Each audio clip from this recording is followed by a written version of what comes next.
Governor, I have a question about whether or not everything that you went through in battling the unions took a personal toll on you, and if so, what did you do to get through that, and what kind of support system did you have? Yeah. Was there anything you turned to?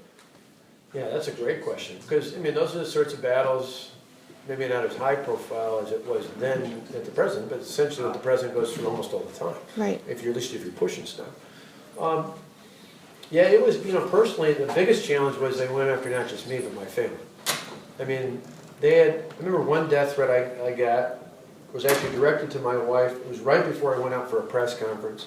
Head of my detail comes in and shows me, and it said, "Dear Tone Adams," to my wife, "there's never been a governor assassinated in Wisconsin, but if you don't do something, that could change." And then it proceeded to say where she worked. She works part-time. Where my children went to school. What door they went in at school.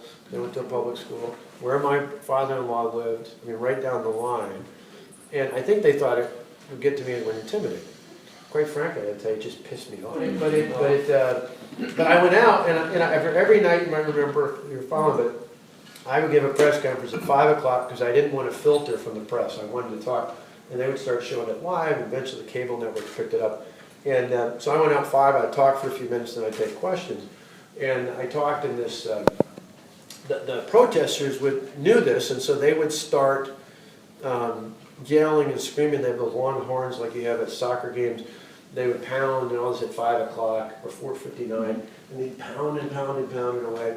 And so the first question was from NBC, and she said, "Governor, what about all that noise out there? Don't the protesters have a right to be heard?" I said, "Yeah, that's what's great about America. You can protest your government. That's great." I said, "But there's 100,000 protesters out there. That's a lot. But I live in a state of 5.7 million people.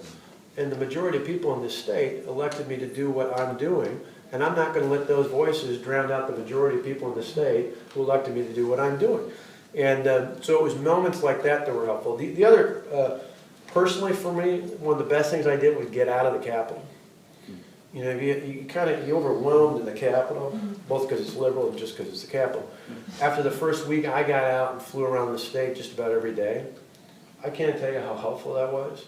Because I go to factories and farms and small business and people. I remember the big old burly guy covered in grease and stuff like that. I'm walking by on a tour and he turns off his equipment. He comes down, pokes me in the chest, and I go, "Okay, here it comes." He said, "Governor, me and my wife and my kids, we pray for you every single night." It was just so powerful. I met a mechanic at another place who wrote on a piece of paper. He just wrote Isaiah 54:17.